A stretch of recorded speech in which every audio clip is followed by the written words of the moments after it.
네, 그래서 오늘은 예고드렸던 대로 분할 정복에 대해서 다룰 건데요.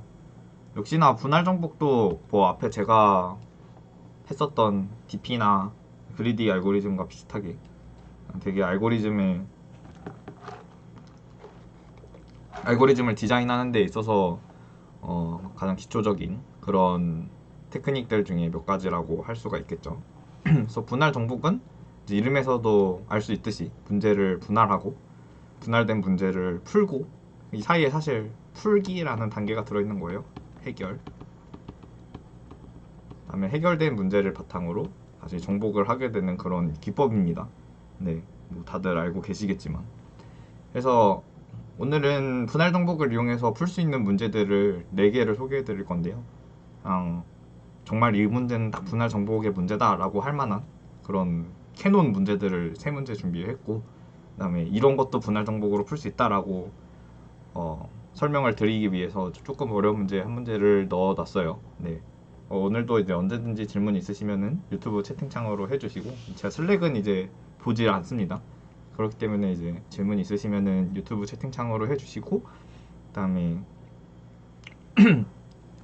네, 그렇게 해주세요. 그리고 뭐 세미나 스터디 끝나고도 질문 있으시면은 이제 슬랙에다가 질문을 올려주시면 되겠습니다. 네, 그래서 첫 번째 문제부터 시작을 할게요. 그래서 첫 번째 문제는 이제 제가 카운팅 인버전스라는 문제를 들고 왔는데, 이 문제가 영어죠. 네, 여러분들 ICPC에 나가려면 영어 문제에도 익숙해지셔야 돼요. 그래갖고 그런 이유는 아닌데 뭐 아무튼 영어 문제를 하나 들고 왔습니다. 그래서 제가 2분 정도 시간을 드릴 테니까 한번 같이 읽어보도록 할게요. 한번 읽어보세요.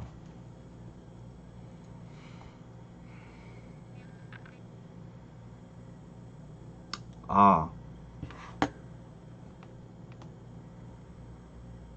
제가 할게요.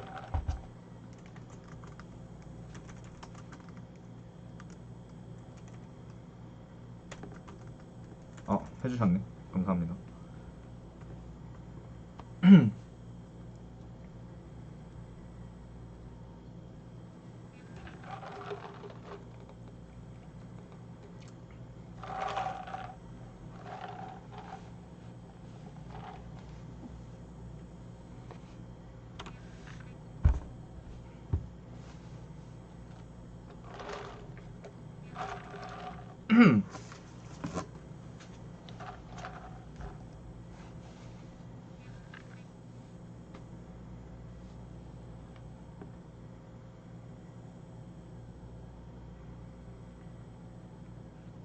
네, 안녕하세요. 네, 방금 시작했고 지금 문제를 읽는 중이에요. 한, 한 8시 4분 정도까지 시간을 드릴게요. 8시 4분 조금 넘어서까지. 한번 문제를 읽어 보시고, 문제 읽는 시간이 좀 부족한가? 부족하면은 좀 더 드릴게요.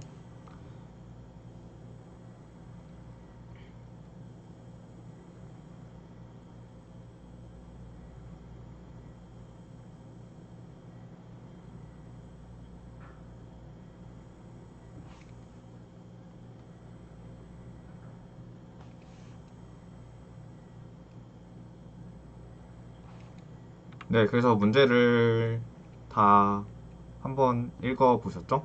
네, 그래서 문제를 한번 다 같이 볼게요. 첫 번째로는 이제 n개 정수 배열이 주어집니다. n개 정수 배열이 주어지죠. 여기 예제에도 써 있듯이 그래서 4, 2, 7, 1, 5, 6, 3 이제 이런 n개의 정수 배열이 주어지게 됩니다. 그 다음에 우리가 구해야 될 건 뭐냐면 두 개의 쌍들이 있죠. 두 개의 쌍이 총 몇 개가 있냐면 n개 중에서 두 개를 뽑는 방법의 개수인 nc 2개가 있는데, 그러니까 이만큼의 쌍의 개수가 있게 되는 거죠. 한 개, 두 개, 세 개, 네 개 뭐 이런 식으로 셌을 때요. 이렇게 두 정수의 쌍으로 이루어지는 쌍들 중에서 큰 수가 먼저 오는 쌍의 개수를 구하면 됩니다. 예를 들어서 4, 2 얘랑 얘, 이런 애, 그 다음에 7 이런 친구, 그 다음에 물론 4, 1 이런 애가 될 수도 있겠죠. 4, 1. 네, 이런 쌍의 개수를 구하는 문제가 되겠습니다. 네, 그래서 n 범위는 여기서도 볼 수 있듯이 100만이고요. 얘는 100만이에요.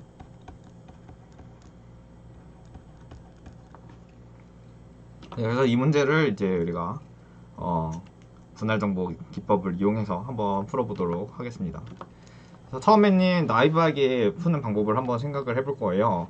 그래서 뭐 이 문제 나이브하게 푸는 거 그렇게 어렵지 않죠? 뭐 이런 것도 문제라고, 그쵸? 그래서 나이브하게 푸는 것은 어떻게 하면 될까요? 가능한 모든 쌍 다 해보는 거죠. 가능한 모든 쌍에 대해서.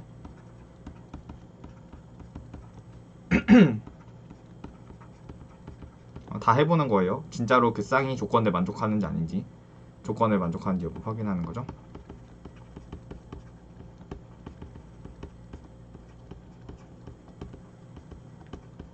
네, 뭐 그렇게 어렵지 않아요.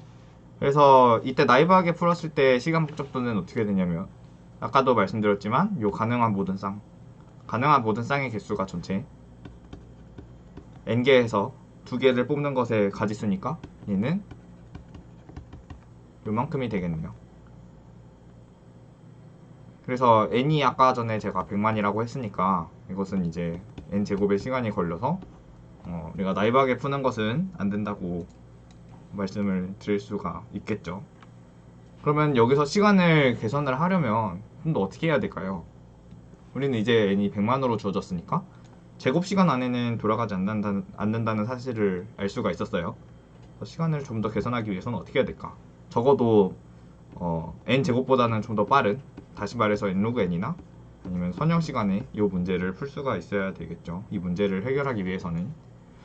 그래서 이제 우리가 시간을 개선하기 위해서 부분 문제를 생각해 봅니다. 부분 문제를 생각해 볼 거예요. 부분 문제라고 하는 것은 뭐냐면 정수 배열이 이렇게 주어졌을 때 3, 2번 이거 어떻게 지우지? 못 지우고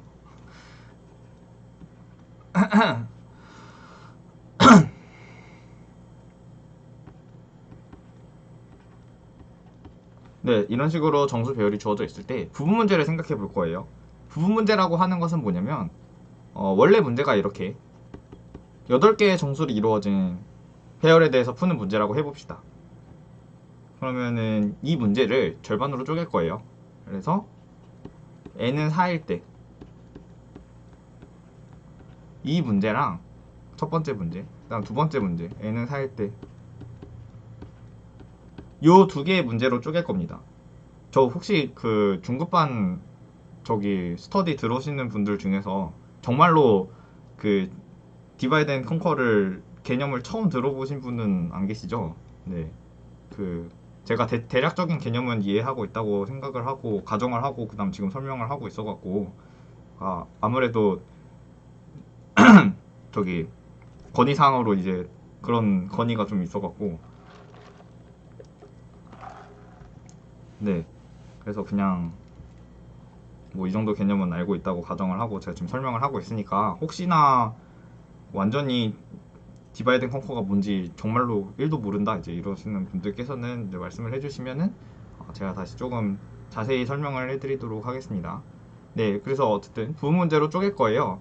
그래서 부분 문제라고 함은 n이 8개인 원래 문제가 있을 때 이것을 절반으로 쪼갤 겁니다. 문제를 이렇게 절반으로 쪼갤 거예요.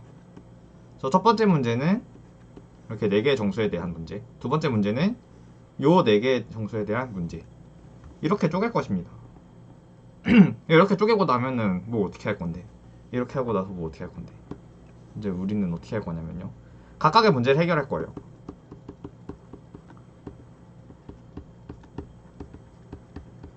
그래서 첫 번째 문제, 이 문제에 대해서도 해결을 할 겁니다. 1번 문제에 대해서 해결을 해요.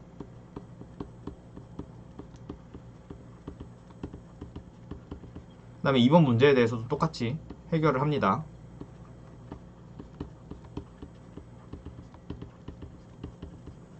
그러면은 첫 번째 문제에 대해서 해결한다는 의미는 뭐냐, 요 첫 번째 인스턴스, 요 4, 2, 9, 3이라는 배열에 대해서 인버전의 개수를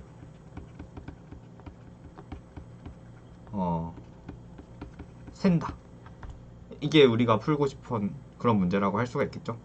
그래서 우리가 원래 문제를 해결하지 않고 절반으로 쪼개서 이렇게 첫 번째 부분 문제와 두 번째 부분 문제를 해결을 할 거예요. 이걸 어떻게 해결하는지, 실제로 이제 이 문제를 어떻게 해결할 수 있는지는 좀 나중에 다시 설명을 해드리도록 하겠습니다.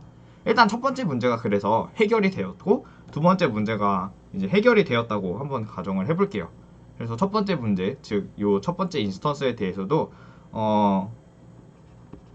n스 1개 이거의 답이 나왔어. 이게 첫 번째 답에 대한 첫 번째 문제에 대한 답. 그 다음에 두 번째 문제에 대해서는 두 번째 분 문제에 대해서는 n스 2개 이만큼의 인벌전의 수가 나왔어 라고 이제 우리가 그것을 알았다고 해봅시다. 한번.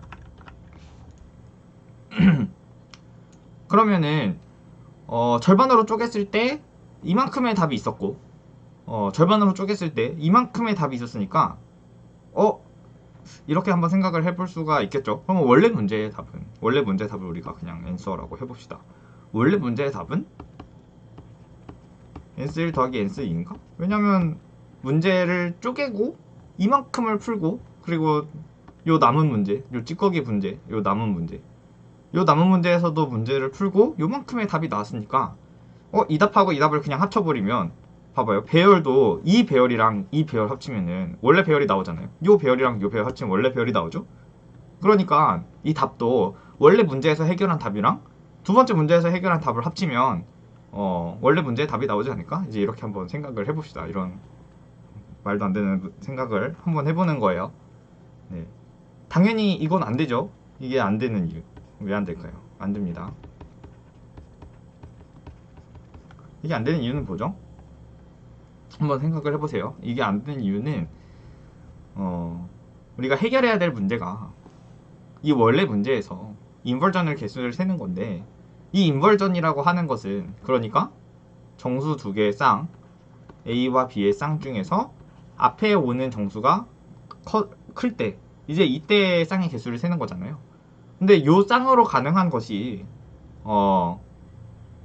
A는 이 앞부분에 있고 B는 요 뒷부분에 있고 이러한 것들도 존재한다는 사실을 알 수가 있어요. 다시 말해갖고 이제 원래 문제에 있는 인벌전의 타입을 3개로 나누면요 첫 번째 A, B 인벌전 A, B A와 B가 모두 왼쪽 절반에 있는 경우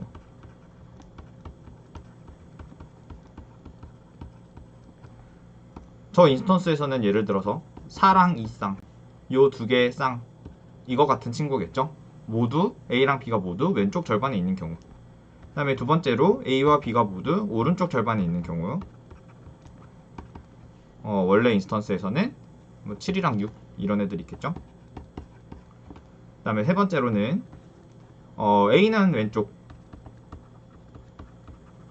절반 그 다음에 B는 오른쪽 절반에 있는 경우 이렇게 인벌전의 타입을 3개로 나눌 수가 있어요. 원래 문제에서는 뭐 예를 들어서 9랑 1 이런 쌍이 되겠죠. 자, 이렇게 인벌전의 타입을 3개로 분류하고 나서 보니까 우리가 아까 논의했던 원래 문제의 답이 첫 번째 부분 문제의 답과 두 번째 부분 문제의 답을 더해서 원래 문제의 답을 알아낼 수가 있지 않을까라고 이제 논의하던 게 왜 틀렸는지 알 수가 있겠죠. 그 이유는 그거죠. n스1 이 친구는 뭘 구한 거냐면 1번 타입의 인벌전의 개수를 구한 거죠. 요 1번 타입 이게 우리가 여기서 구했던 n스1입니다. 그 다음에 n스2는 마찬가지로 2번 타입의 인벌전의 개수를 구한 거죠. 그런데 우리는 A는 오른쪽 절반, A는 왼쪽 절반, B는 오른쪽 절반에 있는 요런 9랑 1 같은 쌍의 개수도 세워줘야 됩니다. 원래 문제에서는. 근데 이것은 n스1에도 포함되어 있지 않고 n스2에도 포함되어 있지 않기 때문에 여기에 해당하는 쌍들이 이만큼의 개수가 여기에서 이제 누락이 되었다라고 말할 수가 있는 거죠. 네, 그래서 우리가 이것을 추가적으로 구해줘야 됩니다.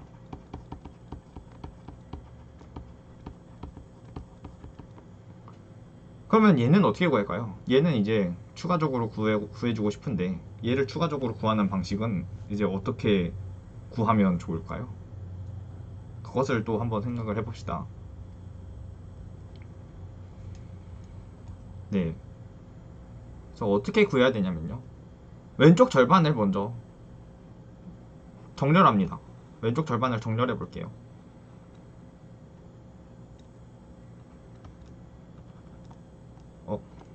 이렇게 아닌데.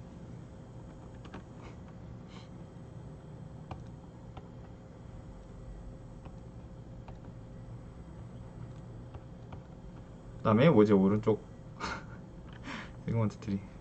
세그먼트 트리 안 쓸게요. 세그먼트 트리는 그 세그먼트 트리를 쓰면은요, 이 문제를 분할 정복으로 해결할 필요도 없죠. 예.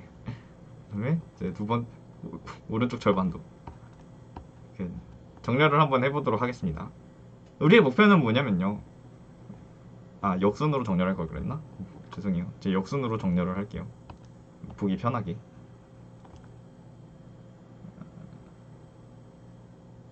아니다. 이순서로 하자 그냥. 죄송해요.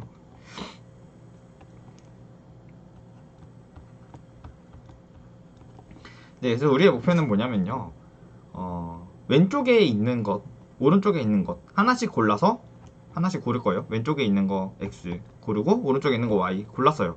이때 X가 Y보다 커지는 이런 쌍의 개수를 세고 싶은 겁니다. 자, 2부터 차례대로 볼게요. 자, 2. 얘는 누구랑 만나면 이제 더 커지죠? 여기 이 배열에서. 네. 2에 해당하는 2가 이제 X, Y로 가능한 요 Y에 해당하는 친구는 1이겠네요. 요 친구. 3은 어떤가요? 이것도 1이죠. 예시가 별로 안 좋네. 네. 4 대신에 7을 갖고 오도록 하겠습니다. 7 겹치네. 그냥 할게요. 네. 4 역시도 이제 여기까지겠죠. 만약에 여기 있는 게 4가 아니고 예를 들어서 5.5였다. 5랑 6 사이에 있는 수였다. 별로 예시가 좋지 않은데.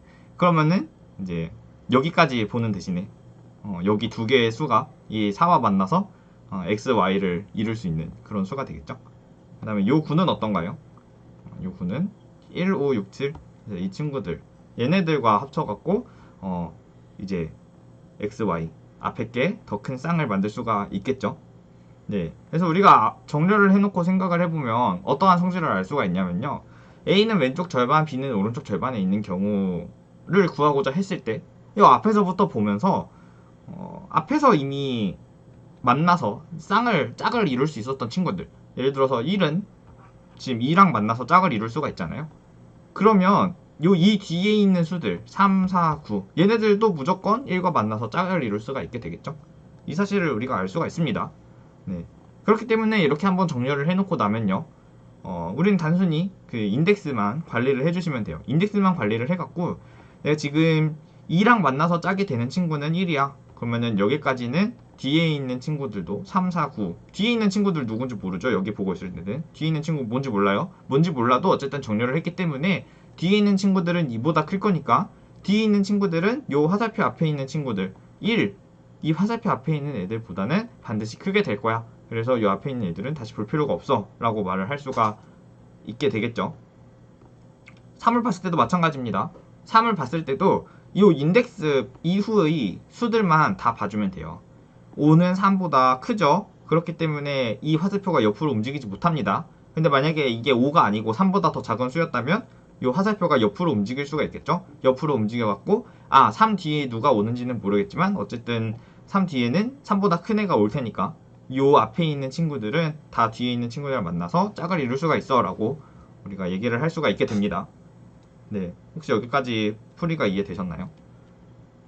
갑자기 풀이를 급발진시킨 감이 없잖아 있기는 한데 이 정도는 그렇게 어렵지 않으니까 다들 알아들으셨을 거라고 생각을 하고 추가적으로 좀 더 자세히 설명은 하지 않겠습니다. 네, 그래서 이제 머지소트를 할 때, 그러니까 합병 정렬을 시킬 때 그 약간 인덱스를 관리하면서 넣어주는 그런 과정이랑 조금 비슷하죠. 그래서 요 추가적으로 구해줘야 되는 3번 이 타입 3번 타입의 인버전의 개수를 구할 때는 요 앞에서부터 차례대로 세주시면 돼요. x가 2일 때 쌍의 개수는 총 몇 개일까? x가 3일 때 쌍의 개수는 총 몇 개일까? 4일 때 몇 개일까? 9일 때 몇 개일까? 이제 이런 것들을 다 구해갖고 누적해서 이제 합을 구해주시면 되는데, 각각의 합을 구할 때는 왜 무식하게 n번을 다 보는 게 아니고 인덱스를 계속 관리를 하는 거죠. 여기까지는 무조건 뒤에 있는 애들도 다 쌍을 이룰 수가 있어. 이제 이런 개런티된 이제 이런 쌍들을 다 구해갖고 인덱스를 관리를 하고 있는 겁니다. 그래서 이 인덱스는 항상 늘어나기만 해요. 줄어들지 않습니다. 그렇기 때문에 만약에 정렬이 되어 있었다면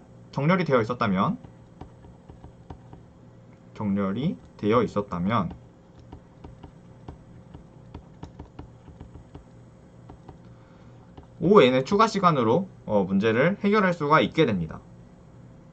여기까지 괜찮으시죠? 네. 그래서 그러면은 이 문제의 시간 복잡도를 한번 생각을 해볼게요. 어쨌든 기본적으로는 머지소트랑 비슷합니다. 머지소트랑 비슷해요.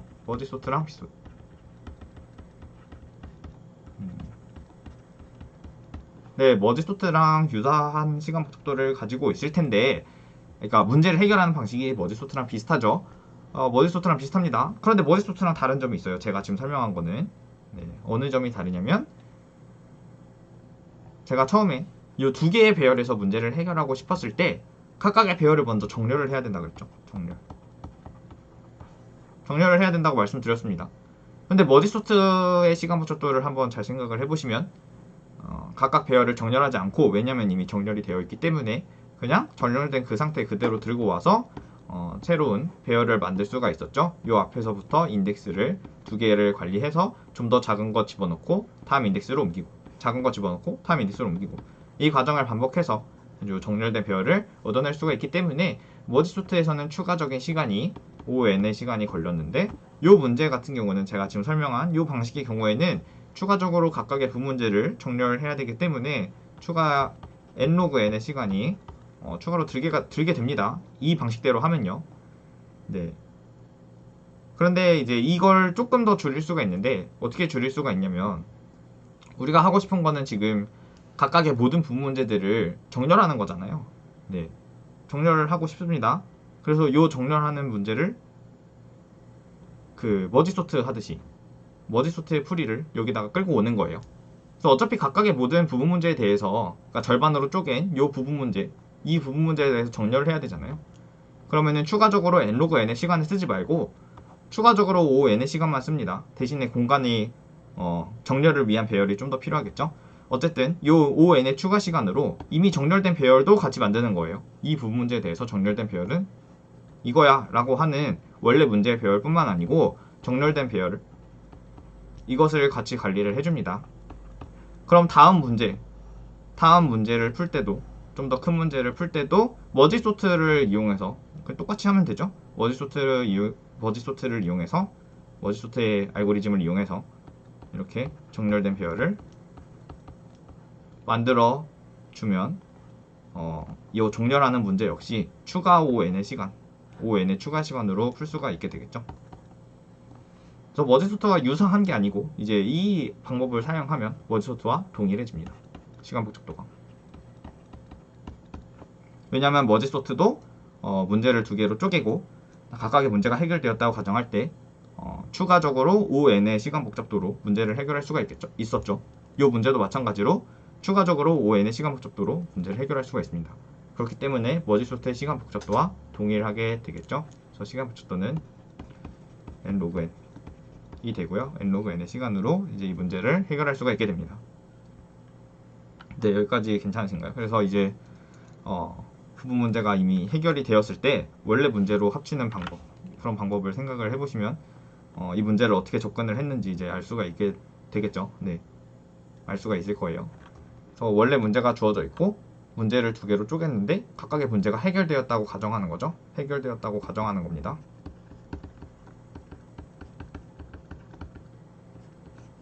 네. 1번 문제가 해결되었다고 가정하고 2번 문제가 해결되었다고 가정하면 이제 각각의 답과 플러스 추가적으로 구해야 되는 요 추가 계산 부분을 우리가 수행을 하고 나면 원래 문제의 답을 알 수가 있었던 거죠. 여기까지 괜찮으신가요? 네, 뭐 사실 분할 정복이 이전까지 뭔지 몰랐다고 하시는 분들도 여기까지 설명을 들으시면 분할 정복의 기본적인 아이디어는 다 들으신 거예요. 네. 그래서 우리가 앞에 있는 문제, 이 문제를 푼 방식을 이 방법을 이용해서 알고리즘을 디자인을 했잖아요.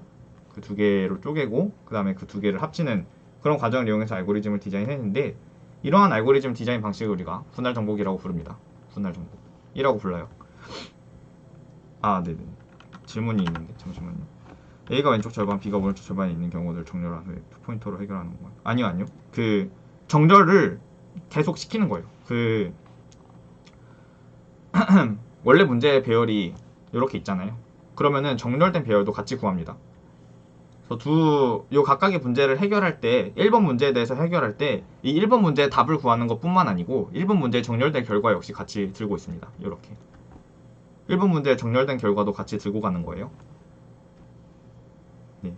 그러면은 각각을 매번 정렬할 필요가 없이 어차피 머지소트의 아이디어를 이용해서 합칠 수가 있겠죠. 네. 그래서 1번 문제가 해결되었다고 가정을 할 때 1번 문제, 그러니까 왼쪽 절반 부분 문제가 해결되었다고 가정을 할 때 왼쪽 절반에 대한 답을 구했을 뿐만 아니고 왼쪽 절반을 이렇게 소팅을 했다라고 가정을 하는 것과 동시입니다.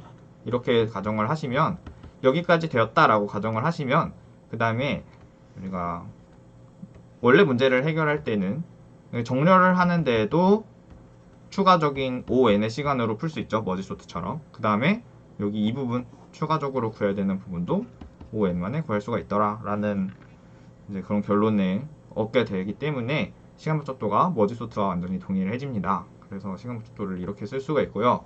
만약에 매번 이 부분 문제를 정렬한다라고 한다면 지금 제가 자세히 언급하지는 않겠습니다만 시간 부족도가 이렇게 됩니다. 이렇게 돼요. n 곱하기 로그 n 곱하기 로그 n의 시간 부족도를 가지기 때문에 아마 100만에서는 좀 돌아가는데 무리가 있지 않나, 네, 그런 생각을 좀 해봅니다. 네, 그래서 이렇게 알고리즘을 디자인하는 방식을 우리가 분할 정복이라고 부르고요. 그래서 분할 정복이 뭐냐면 주어진 문제를 여러 개의 부분 문제로 나눕니다. 여러 개의 부분 문제로 나눕니다. 주어진 문제를 여러 개의 부분 문제로 나눠요. 대부분 이제 2개 혹은 2차원인 경우 4개 이런 식으로 나누게 되겠죠. 아까 저희가 같이 살펴봤던 문제는 2개의 부분 문제로 나누었습니다. 여러 개의 부분 문제로 나눌 때 주의할 점은 여러 개의 부분 문제가 서로 겹치지 않아야 됩니다. 겹치지 않는. 네, 주어진 문제를 겹치지 않는 여러 개의 부분 문제로 나누어서 충분히 작은 문제는 우리가 직접 해결하는 거예요. 그래서 머지소트 혹시 잘 기억이 나지 않으시는 분들을 위해서 잠깐 언급을 하고 넘어가자면, 머지소트 알고리즘에서 중요한 부분은 첫 번째 머지 후, 아니지, 디바이드 후 머지, 이 과정이 중요하고요. 제가 생각했을 때 개인적으로 중요한 부분을 언급드리는 거예요. 그 다음에 두 번째로는 어떤 부분이 중요하냐면 이제 그 초기 조건, 재기 함수를 짜실 때 가장 중요한 것 중 하나는 초기 조건이죠. 초기 조건이 없으면 알고리즘이 무한 루프에 빠져버리기 때문에 그 초기 조건 부분은 아주 중요합니다. 그래서 우리가 풀 수 있는 충분히 작은 문제, 머지소트 같으면 원소가 하나 있을 때 이것은 우리가 풀 수 있다. 그냥 그대로 출력하면 되니까, 네, 풀 수 있는 가장 작은 문제, 이 작은 문제는 우리가 그냥 해결한다. 사람이 직접 해결한다. 네, 그래서 충분히 작은 문제는 직접 해결합니다. 충분히 작은 문제를 해결하고 이제 그 부분 문제들을 재기적으로 합쳐가면서 원래 주어진 큰 문제를 해결하는 알고리즘 디자인 방법을 우리가 디바이드 앤 컨커, 분할 정복이다라고 부르게 됩니다. 다들 알고 계셨죠? 네. 그래서 분할 정복 아이디어를 문제를 푸는데 좀 구체적으로 적용하는 방법은 첫 번째로 여러 개의 부분 문제로 나누는 과정을 재기적으로 반복합니다. 물론 재기적으로 반복하지 않아도 괜찮은데 재기적으로 반복하는 편이 좀 더 깔끔하지 않을까라고 생각이 드네요. 네, 뭐 직접 구현을 하실 때 재기적으로 반복하는 편이 좀 더 구현하기가 편하겠죠. 예를 들어서 머지소트 같으면 우리가 머지소트를 짤 때 이런 식으로 짜잖아요. A부터 왼쪽부터 오른쪽까지 정렬해줘 라는 문제를 풀 때 이런 식으로 풀죠. 초기 조건 줬고 왼쪽부터 중간까지, 중간부터 오른쪽까지 이렇게 2개의 문제를 서로 풀고, 머지가 아닌데 머지소트라고 적어야 되는데 다시 적을게요.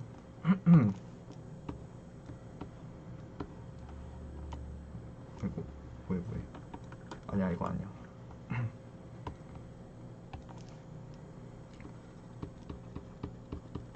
네, 머지 소트를 구현을 하실 때 이런 식으로 구현을 하게 되죠. 그래서 왼쪽부터 오른쪽까지 머지 소트 해줘. 이런 문제를 풀 때 왼쪽부터 중간까지, 중간부터 오른쪽까지 각각 머지 소트를 수행하고 그 다음에 요 두 개를 합치는 과정, 머지 과정, 컨커 과정을 통해서 우리가 머지 소트 문제를 그러니까 정렬 문제를 해결하게 되죠. 네, 그래서 재기적으로 여러 개의 부분 문제로 나눈 다음에 충분히 작은 문제로 쪼개지면 그 문제는 우리가 직접 해결하면 됩니다. 그래서 머지소트 같은 경우에는 뭐 자꾸 예시로 머지소트만 들게 되기는 하는데 뭐 아무튼 머지소트 같은 경우에는 한 개가 남았을 때, 원소 한 개가 남았을 때 이제 그 한 개를 직접 출력하거나 혹은 뭐 그냥 이렇게 푸셔도 전혀 무방합니다. 두 개가 남아있을 때는 그냥 크기 순서대로 배치해라. 그냥 큰 것, 작은 것 두 개 비교해서 작은 것을 앞에, 큰 것을 뒤에 놔라. 이제 이런 식으로 해도 됩니다. 어쨌든 충분히 작은 문제로 쪼개져서 우리가 이것을 해결할 수 있겠다 싶으면은 그냥 그때 해결하시면 됩니다. 예. 그래서 그 문제는 직접 해결하시면 되고요. 그 문제를 직접 해결하는 거예요. 그래서 풀린 부분 문제의 해답을 조합해서 더 큰 문제, 최종적으로는 주어진 원래 문제를 해결하게 되는 게 이런 대략적으로 항상 분할 정복을 이용해서 문제를 풀면 이 세 개의 단계를 직접 구현을 하시면 되겠습니다. 네, 자세한 구현은 제가 드리는 자료를 참조하시면 될 것 같고요. 그래서 이렇게 푸는 문제가 사실 왜 되는지 아직까지도 이해가 안 되시는 분들이 계실 거예요. 왜냐면 제가 앞에 문제에서도 기억이 나실지 모르겠지만 8개짜리 문제를 준비해 놓고 갑자기 뭔지 모르겠는데 4개 4개로 쪼갰죠. 그래서 왼쪽 절반의 문제가 해결되었다고 가정하자. 해결되었다고 가정하자. 두 번째 오른쪽 절반의 문제도 해결되었다고 가정합시다. 이렇게 가정을 하고 나면 두 개를 합쳐서 문제를 풀 수 있으니까 이 문제는 풀린다 라고 제가 했습니다. 그럼 이제 질문이 나와야 돼요. 어떤 질문이 나와야 되냐면 아니 아까 1번 문제, 2번 문제, 요 왼쪽 절반, 오른쪽 절반에 대한 부분 문제가 풀린다고 우리가 가정을 했는데 이거 실제로 어떻게 푸는 거냐. 그래서 사실 정답은 풀 필요가 없다. 이것을 우리가 직접 풀 필요가 없다. 네, 요게 결론이죠. 네. 분할 정복 뭐 이 정도는 다들 아실 거라고 생각을 해갖고 뭐 엄청 자세하게 막 그림을 그려가면서까지 설명은 하지 않겠습니다만 제가 이렇게 왼쪽 절반의 문제가 풀린다고 가정을 하고 오른쪽 절반의 문제가 풀린다고 가정을 했는데 사실 이 가정은 맞는 가정이에요. 그냥 이 방법을 그대로 쓰시면 이 방법 이 1번 그 왼쪽 절반과 오른쪽 절반의 문제가 풀리게 됩니다. 그래서 왜 그게 풀리냐? 답은 여기에 있죠. 재기적.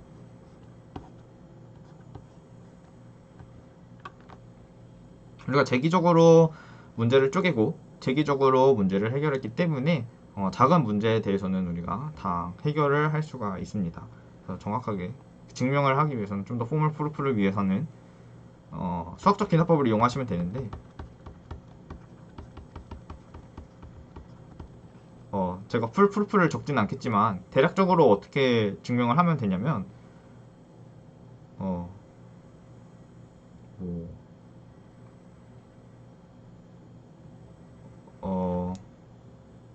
어떻게 증명할까요? x개의 원소를 갖는 문제에 대해서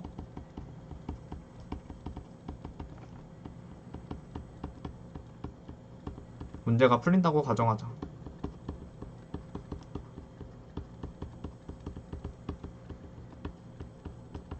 네, 여기서부터 시작을 하시면 이제 x 더하기 뭐 관계납법을 써야겠네요. 그러니까 x개 이하의 원소, x 이하, x개 이하.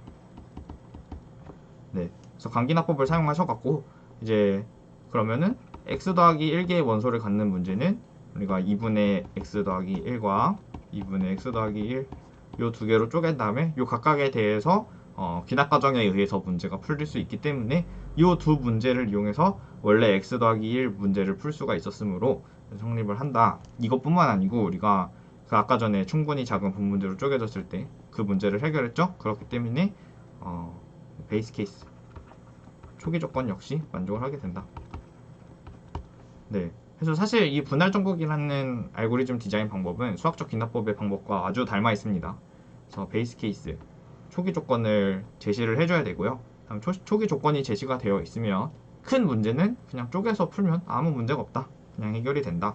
수학적 기납법의 패러다임을 그대로 따라가기만 하면, 그리고 우리가 완벽하게 요 절반의 문제를 해결했다고 가정했을 때 요 두 문제를 이용해서 원래 문제 뭐 x 더하기 1 이 문제를 잘 해결한다는 사실만 보이면, 잘 해결하기만 하면 우리가 전혀 요 쪼개진 절반의 문제가 어떤 식으로 해결되는지는 관심을 가지지 않아도 된다 라고 하는 것이 분할 정복의 핵심 포인트이죠. 네, 그래서 아주 매력적인 알고리즘 디자인 방법입니다. 왜냐면 문제를 갑자기 두 개로 쪼개놓고 너는 그냥 풀렸어 라고 해버리는 거잖아요. 아주 강력해요. 그래서 분할 정복의 이 아이디어 자체는 정말로 강력합니다. 그래서 아까도 그 문제를 생각을 해보시면, 원래 문제가 주어져 있을 때 다짜고짜 제가 두 개로 쪼갠 다음에 첫 번째 문제 너는 풀렸어, 두 번째 문제 너도 풀렸어 라고 가정을 해버렸잖아요.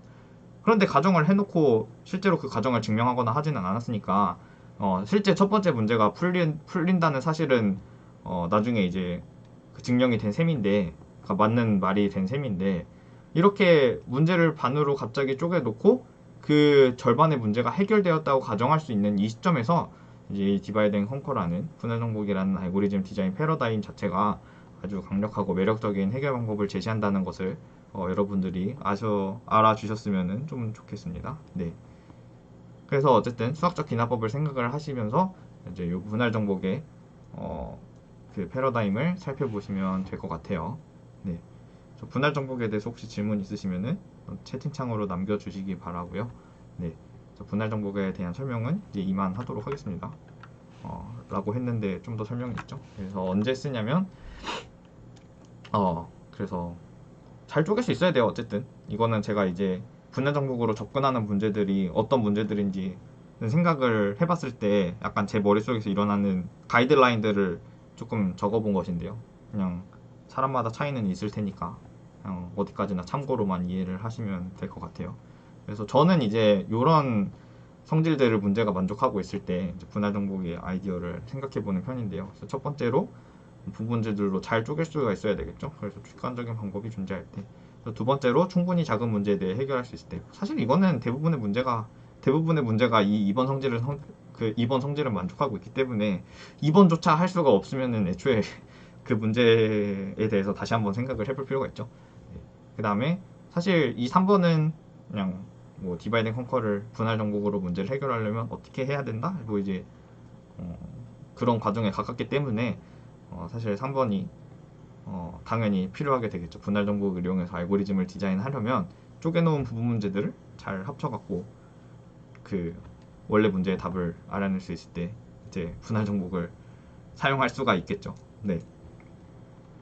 그래서 1번, 2번, 3번 뭐 조건을 만족하면은 이제 제가 쓸 수 있다고 적어놨는데 그러면 분할 정복을 사용하는 문제들은 그냥 요 가이드라인, 제가 제시한 요 1, 2, 3번 가이드라인만 따라가면서 풀면 되는 것 같은데, 그럼 요 분할 정복을 사용하는 문제들은 쉬운 문제들이냐? 왜냐면 아까 봤을 때 문제들이 그냥 뭐 그렇잖아요. 그냥 나도 할 수 있겠는데? 그런 생각이 들죠. 일단 절반으로 쪼개고 그 쪼갠 문제가 해결되었다고 가정을 하고, 그 1번 문제 쪼개고 해결되었다고 가정을 하고 2번, 그 다음에 3번 그 해결된 문제들을 조합을 했을 때 어떻게 뭐 잘 알아내는 방법이 있으면은 너도 나도 분할 정복을 이용해서 문제를 풀 수 있는 거 아니냐라고 이제 생각을 해볼 수가 있겠죠. 네. 근데 이제 물론 당연히 분할 정복을 이용하는 문제들 중에서도 이제 어려운 문제들이 분명 존재합니다. 그래서 그 문제들이 도대체 왜 어렵냐 하면은 이제 요 1번, 2번, 3번 조건 중 어느 하나 혹은 복수의 조건을 약간 만족하기가 어렵기 때문에, 혹은 우리가 직관적으로 이 각각의 조건들을 만족하는지를 쉽게 볼 수가 없기 때문에 그 문제가 분할 정복으로 풀리기는 풀리지만 어려운 문제다라고 말을 하는 거고요. 그래서 그 지금 질문 주신 성현님 질문에도 답을 드리자면, 절반씩 나눠 가지는 아이디어밖에 없는 것은 아닙니다. 큰 문제를 부분 문제들로, 제가 그래서 일부러 절반이라는 말을 안 적어놨죠. 큰 문제를 부분 문제들로 쪼갤 수만 있으면 됩니다. 그냥 쉽게 말해서 이렇게 쪼갤 거야. 문제 이렇게 쪼갤 거야. 라고 하면 각각의 쪼갠 문제를 해결해서 원래 문제로 합치는 이 방법을 이용한다고 하더라도 어쨌든 분할 정복입니다. 넓게 보면. 네. 그래서 1번 조건 같은 경우에는 직관적인 방법이 존재하지 않지만 어쨌든 큰 문제를 부분 문제들로 쪼개는 뭔가 적당한 방법이 존재할 때 우리가 이제 분할 정복으로 풀릴 수는 있지만 우리가 그것을 직관적으로 분할 정복이라고 보기는 어렵다라고 얘기를 할 수가 있는 거고요. 문제가 애초에 너무 어려워갖고 작은 문제에 대해서도 쉽게 생각을 할 수가 없을 때도 존재하고, 그 다음에 특히나 3번 문제가 이제 일반적인 경우에는 어렵습니다. 부분 문제들을 잘 조합해서 원래 문제를 어떻게 복원해낼 것이냐, 이제 요거를 초점해 두시고 대부분의 문제들, 대부분의 분할 정복 문제는 이제 여기다가 초점을 두시고 생각을 해주시면 되겠습니다. 네, 여기까지 질문 있으시면은 이제 채팅창에다가 질문을 해주시면 되고요. 그 다음으로는 분할 정복 알고리즘, 디바이드 앤 컨커 알고리즘의 시간 속도는 도대체 어떻게 분석을 하면 좋을까? 여기에 대해서 알아보지는 않을 건데요. 제가 스터디 자료 어펜딕스에 마스터 티오렘이라는 이 정리를 하나 첨부를 해드렸습니다. 그래서 이 마스터 티오렘은 어펜딕스를 보시면 아시겠지만 어떨 때 쓰는 거냐면요. 알고리즘이 시간 복잡도가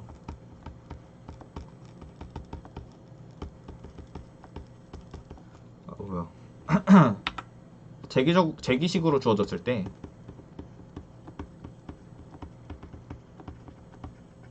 이제 그 식을 풀어주는 이제 그러한 정리입니다.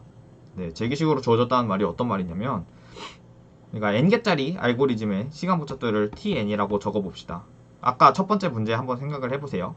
그랬을 때 우리가 요 n개짜리 문제를 해결하기 위해서 절반으로 쪼갰잖아요. 문제를 절반으로 쪼갰습니다. 그래서 그 쪼갠 절반의 문제를 해결할 텐데, 그 문제를 우리가 두 번 해결했죠. 오른쪽 절반과 왼쪽 절반에 대해서 각각 해결을 했으니까 두 번 해결한 셈이 되고요. 그 다음에 요걸 각각 해결한 다음에 추가적으로 얼마의 시간을 더 썼냐면요, 5n만큼의 시간을 더 썼죠. 그래서 이렇게 알고리즘의 시간 복잡도가 제기식으로 주어졌을 때 이것을 풀어주는 정리가 만능 정리가 이제 마스터 티오렘입니다. 물론 마스터 티오렘 없이도 그냥 대충 분석할 수는 있어요. 우리가 이렇게 적어놨기 때문에 뭐 이거는 이렇게 적을 수가 있겠죠. 2 곱하기 4분의 n 더하기 5n, 이제 이런 식으로 적을 수가 있겠죠. 네, 그러면은 뭐 여기다가 2배 해주고 뭐 이렇게 다 더해갖고 변변 더한 다음에 마지막에 나오는 걸 풀어주면 이런 식으로 되겠죠. 2 곱하기 5의 2분의 n 더하기 4 곱하기 5의 4분의 n 더하기 점점점 이런 식으로 되겠죠. 그러면은 각각이 5n씩이라고 치고 전체가 로그 n개일 테니까 뭐 대충 여기에 바운드가 되겠죠. 이런 식으로 생각을 하면은 뭐 굳이 마스터 티어렘이 없이도 풀 수가 있는데, 어쨌든 뭐 좀 더 복잡한 그 제기식으로 알고리즘의 시간 복잡도가 주어진 경우는 마스터 정리를 이용하는 게 좋을 때도 많습니다. 뭐 아무튼 이런 식으로 분석을 하셔도 전혀 무방하고요. 그 외에는 이제 잘렸네요. 죄송합니다. 그래서 그 외에는 이제 전체 스텝의 수와 각각의 스텝에 대한 계산량을 우리가 대략적으로 계산을 해서 시간 복잡도를 분석을 할 수도 있습니다. 예를 들어서 아까 그 문제 같으면은 전체 스텝의 수는 로그 n 스텝이겠죠. 왜냐면 절반으로 쪼개고 절반으로 쪼개고 절반으로 쪼개고 이런 과정을 반복하면 전체 원소가 한 개 남을 때까지 쪼개지는 스텝의 수는 로그 n 스텝이 될 것입니다. 그러니까 각각의 스텝에 대해서 우리가 선형 시간으로 문제를 해결했기 때문에 이만큼은 드는 시간이 5n이 되겠네요. 그렇기 때문에 전체 시간은 5n 로그 n 이라고 말을 할 수가 있다라고 우리가 적을 수가 있겠죠.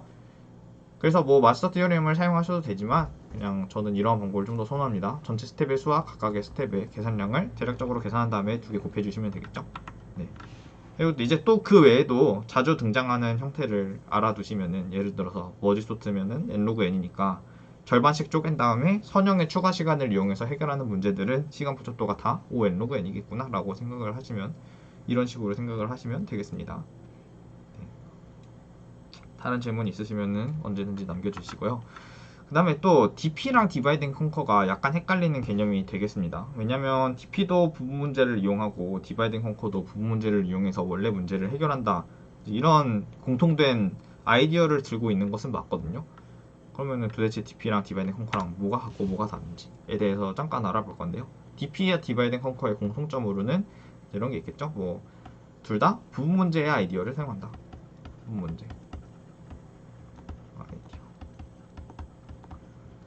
부분 문제의 아이디어를 사용하는 문제고요. 원래 문제가 크기 때문에 부분 문제로 쪼개서 그 부분 문제를 해결하고 그 부분 문제를 한번 이용해 보자라고 하는 게 동적 계획법 그리고 분할 정복의 공통된 아이디어라고 말씀을 드릴 수가 있겠습니다. 그럼 차이점은 도대체 뭐냐? 여러 가지가 있는데요. 사실 같은 게 아니에요. DP나 디바이드 앤 컨커나 두 개가 전혀 같은 거라고 보는 사람이, 물론 이제 뭐가 뭐의 일종이다라고 보는 견해도 존재하지만 일반적인 견해는 두 개는 다르다라고 하는 것이 일반적인 견해고요. 어떤 점에서 저 두 개가 다르냐라고 한다면, 그러니까 디바이드 앤 컨커는 문제가 쪼개질 때 서로 겹치지 않는 부분들로 이렇게 쪼개집니다. 그래서 첫 번째 스텝에서 두 번째 스텝으로 갈 때 바로 전 단계가 이렇게 서로 겹치지 않는 문제들로 쪼개지는 이러한 과정을 거치잖아요. 분할 정복의 경우에는. 그런데 DP는 요 n개짜리 문제를 해결하기 바로 전 단계를 생각을 해보시면 우리가 요 문제를 들고 왔죠. 요 문제. 그리고 이 문제를 해결하기 위해서는 이 문제를 들고 왔습니다. 네. 뭔가 보시면은 그래서 약간 겹치지 않는 문제들로 쪼갠 것이 아니고 DP는 n개짜리 문제를 해결하기 위해서 뭔가 n-1개 뭐 이런 것들의 답을 미리 어디다가 적어 놓는 것이죠. 적어 놓는 것이다. 기록해 놓는 것이다 라고 하는 게 이제 DP를 보는 관점이 되겠습니다. 그래서 가장 큰 차이는 이제 여기서 오는 것 같고요. 그래서 겹치지 않는 문제들로 쪼개는 것이 분할 정복. 그 다음에 문제를 쪼개는 것이 아니고 좀 더 작은 문제를 풀어서 그 문제의 답을 어디다 적어 놓은 다음에 커닝 페이퍼로서 치팅 시트로서 이용하는 알고리즘 디자인 방법이 다이나믹 프로그래밍이다. 대충 설명해서 이제 그런 식으로 이해를 하는 게 아마도 편하실 것 같습니다. 네. 이거 말고도 이제 많은 차이점들이 있게 되는데요. 좀 더 자세히 이 외에도 좀 더 궁금하신 분께서는 이제 검색 같은 걸 통해서 한번 알아보시면 좋겠습니다. 네, 디바이드 앤 컨커 설명은 찐으로 진짜로 여기까지 할 거고요. 혹시 더 궁금한 것이 있으시면은 채팅창에다가 남겨주시면 제가 보고 답변을 해드리도록 하겠습니다. 다음 문제는 이제 또 유명한 문제를 하나 들고 왔는데요. 이제 이 문제 짧으니까 제가 1분만 드리도록 하겠습니다. 한번 같이 읽어볼게요. 한번 읽어보세요.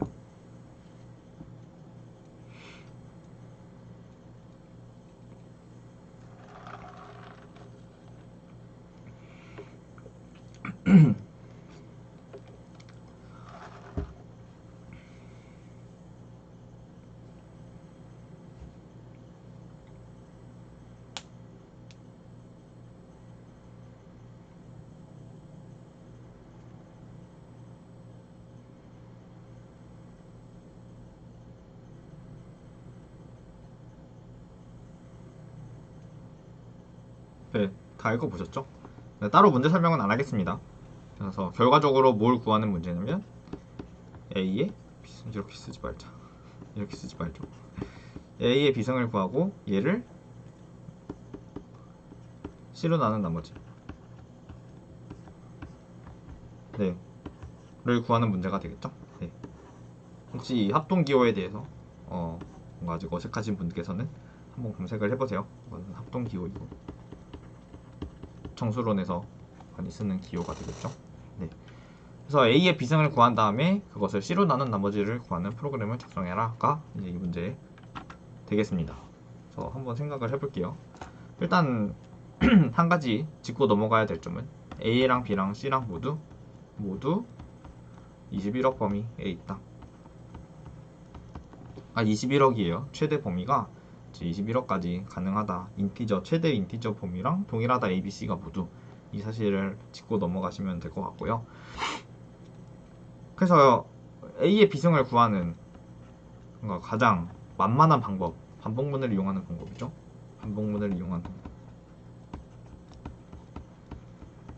반복문을 이용했을 때는 시간이 당연히 이만큼 걸리기 때문에 이 B가 21억 범위로 주어지는 이 문제에 대해서는 이런 간단한 런만한 반복문을 이용한 방법으로 풀 수가 없다. 시간 안에 해결하기가 어렵다라는 사실을 우리가 알 수가 있습니다. 그러면 여기서 분할 정복의 아이디어를 사용을 해볼 수가 있을까요? 한번 생각을 해봅시다. 이렇게 해볼게요. A를 B번 곱하는 문제가 있습니다. 이렇게 A를 B번 곱하는 문제가 있어요. 그래서 아까 했던 대로 한번 해볼게요. 문제가 b번을 곱하라고 했는데 절반을 쪼개보겠습니다. 절반을 쪼개서 a를 뭐 2분의 b 이만큼 곱하는 문제와 a를 2분의 b번 곱하는 문제 이렇게 두 개로 쪼개고 나면 각각의 문제가 해결되었다고 가정을 했을 때 이 문제의 답을 answer 1, 이 문제의 답을 answer 2라고 한다면 이제는 원래 문제의 답 answer를 구할 때 어떻게 구하면 되냐? answer 1 곱하기 answer 2 이런 식으로 구해주시면 되겠습니다. 물론 여기다가 모듈러 연산을 추가적으로 해야 되겠죠? 그래서 원래 문제의 답을 이렇게 구할 수가 있기 때문에 이렇게 해결하면 되겠다라는 생각을 할 수가 있겠죠. 원래 문제를 구할 때 왼쪽 절반으로 쪼개서 이 문제를 해결하고 오른쪽 절반으로 쪼개서 이 문제를 해결하고 각각의 답을 구한 다음에 이 두 개의 답을 곱하는 것으로 원래 문제를 해결할 수 있지 않을까라는 생각을 우리가 해볼 수가 있겠죠. 그러면 이때 시간 복잡도는 어떻게 될까요? 물론 마스터 정리를 사용하셔도 됩니다. 마스터 정리를 사용하시면 이런 식으로 될 거예요. 원래 문제가 n개짜리 문제를 b개라고 쓸게요. b라고 주어져 있으니까 원래 문제가 이제 b개짜리 문제를 해결하는 것인데 이 b개짜리 문제를 풀기 위해서 우리가 두 개로 쪼갰어요. 사이즈가 2분의 b인 문제를 해결할 건데 왼쪽 절반에서 해결하고 오른쪽 절반에서 해결하니까 두 번 해결하죠. 그 다음에 우리가 추가적인 곱하고 나누는 연산을 통해서 원래 문제의 정답을 알아냈습니다. 추가 연산의 개수는 5일이 될 건데요. 요 식을 마스터 정리에다 그대로 적용해 보시면 B가 됩니다. 이렇게 되고요. 이것을 마스터 정리를 사용하지 않고 그냥 푸셔도 전혀 무방합니다. 네. 그래서 각각을 해결해야 되니까 2 곱하기 이제 이만큼의 시간이 걸리고 얘는 또 4 곱하기 이만큼의 시간이 걸릴 테니 전체 로그 n 스텝이 있으면 스텝 수와 관계없이 항상 시간 복잡도는 5b로 일정하게 되겠죠. 그래서 시간 복잡도가 이렇게 되는데 그러면은 원래 우리가 반복문들을 이용해서 구한 이 시간 복잡도와 다를 바가 없죠. 지금 다를 바가 없습니다. 그래서 도대체 이것을 어떻게 하면 개선시킬 수 있을까? 그것이 우리의 질문입니다. 의문입니다. 분할 정복의 아이디어를 이용했는데 이렇게 왼쪽 절반, 오른쪽 절반에서 각각 따로따로 문제를 푸는 순간 이미 선형시간 이상의 시간이 걸리게 되는 거죠. 그래서 이것을 어떻게 하면 좀 더 잘 할 수가 있을까요? 이것을 한번 생각을 해봅시다. 핵심은 중복되는 결과를 피하는 거죠. 그래서 A를 B번 곱하는 문제가 있다고 했을 때 얘를 절반으로 쪼개서 A를 2분의 B번 곱하는 왼쪽 절반에 해당하는 문제를 만들고 A를 2분의 B번 곱하는 오른쪽 절반에 해당하는 문제를 각각 따로따로 만들었다고 해봅시다. 그럼 여기서 우리가 알 수 있는 사실은 1번에 대해서 결과를 구하면 이 결과를 구했어요. answer 1이라는 결과를 얻었습니다. 그러면 이 2번에 대한 결과 역시 1번에 의한 결과, 1에 의한 결과로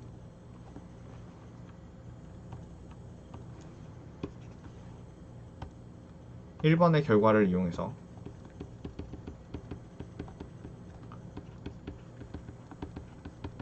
구할 수가 있게 된다는 점이죠. 요거를 이제 눈여겨보시면 될 것 같고요.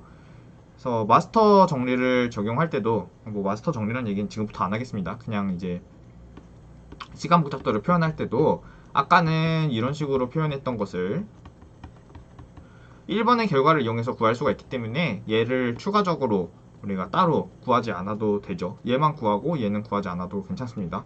그래서 아까는 이렇게 표현이 되었지만 이제는 이런 식으로 표현할 수가 있겠더라라는 점이죠.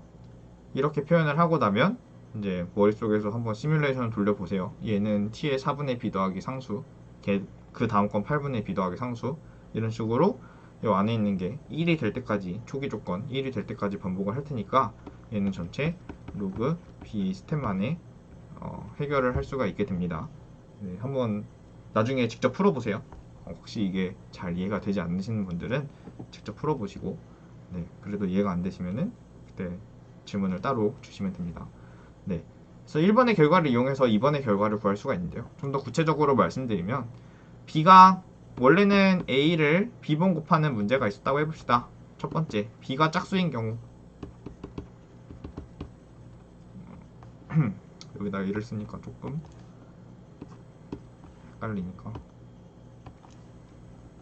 첫 번째 경우 b가 짝수일 때는요, a의 2분의 b승을 구한 다음에 얘를 그대로 2번의 결과로 사용하시면 됩니다. 똑같죠? 왜냐면 2분의 b, 2분의 a, a의 2분의 b승, a의 2분의 b승 똑같죠? 두 번째, b가 홀수인 경우 이때는 조금 애매한데요. 일단 b가 2로 나눠 떨어지지가 않습니다. 물론 수학적으로는 2로 나눠 떨어지진 않지만 뭐 어쨌든 수학적으로는 2분의 b랑 2분의 b랑 곱해서 a의 b승을 얻어낼 수가 있지만 우리는 이제 컴퓨터로 계산을 하는 거기 때문에 그렇게 막 실수승을 하고 그렇게 하면 안 되죠. 그래서 b가 2로 나눠 떨어지지가 않아요. b가 홀수기 때문에. 그래서 우리가는 이걸 어떻게 구할 거냐면요, 이렇게 구할 겁니다. 이렇게, 이렇게, 이렇게 구할 거예요. b가 홀수인 경우에는요. 그러면 얘를 구하고 나면요, 이게 b 나누기잖아요. 이게 1번의 결과라고 치면 2번의 결과를 구할 때는 1의 결과에다가 a를 곱해서 얘를 2의 결과로 사용하시면 되겠죠. 네. 그래서 우리가 상수 시간에 1번을 구하고 나면 2번의 결과도 역시 상수 시간에 구할 수가 있기 때문에 우리가 따로따로 각각 절반의 문제를 풀 이유가 전혀 없어지게 됩니다. 네. 여기까지 이해가 되셨나요? 그렇기 때문에 첫 번째 단계에서는 원래 비계짜리 문제가 주어지면 2분의 비계에 해당하는 문제를 풀게 되고, 그 다음 4분의 b, 그 다음 16분의 b 이런 식으로 해서 전체 로그 b 스텝 만에 문제를 풀 수가 있게 되겠죠. 그리고 각각의 문제는 상수시간 안에 얘네 두 개를 풀어서 두 개를 합치는 과정도 상수시간에 할 수가 있기 때문에 곱하고 나머지를 구하면 되니까. 네. 그래서 전체 시간 속도는 우리가 5 로그 b에 해결할 수가 있겠다 라는 점을 알 수가 있겠죠. 네, 이 아이디어는 상당히 많은 곳에서 쓰입니다. 요 로그 b만의 거듭 제곱을 구하는 아이디어는 상당히 많은 곳에서 쓰이기 때문에 꼭 반드시 PS를 계속 하실 것이라면 숙지를 해 놓으셔야 되는 거고요. 그래서 우리가 로그 b번의 연산으로 문제를 해결할 수가 있었습니다. 네, 세 번째 문제부터는 10분 쉬었다가 그 다음에 계속 진행을 하도록 할게요. 9시 한 5분까지 쉬고 다음 문제로 진행을 하도록 하겠습니다. 글쎄요, 제가 파이썬은 어떻게 되는 건지 잘 몰라서 잘 모르겠네요. 네. 그래서 파이썬 FFT 코드를, 그러게요. 제가 1시간 반 한다고 했는데 벌써 1시간 지났네. 파이썬 FFT 코드를 제가 본 적이 없어갖고 파이썬으로 FFT를 짤 일이 거의 없어서 네. FFT는 빠르자고 쓰는 건데 빠르자고 쓸 거면 파이썬을 쓰면 안 되죠. 네. 네, 그래서 제가 파이썬 FFT 코드는 본 적이 없네요. 그래서 제가 뭐라고 답변을 드릴 수가 없는 것 같은데, 혹시 아는 분이 계시면은 저기 답변을 좀 해주세요. 파버 안에서 왠지 뭐 그렇게 쓰는 거라면 그렇지 않을까요?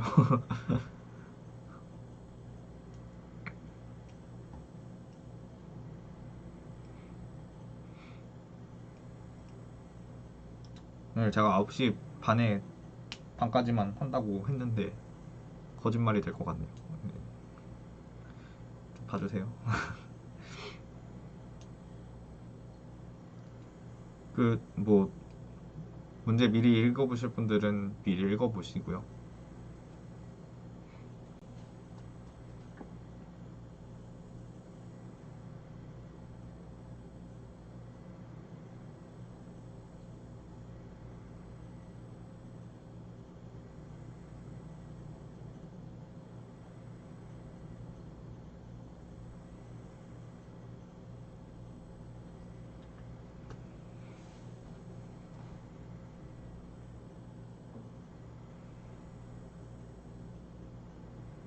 질문 있으시면은 지금 해주시면 제 질문을 받도록 하겠습니다. 질문 있으시면 해주세요.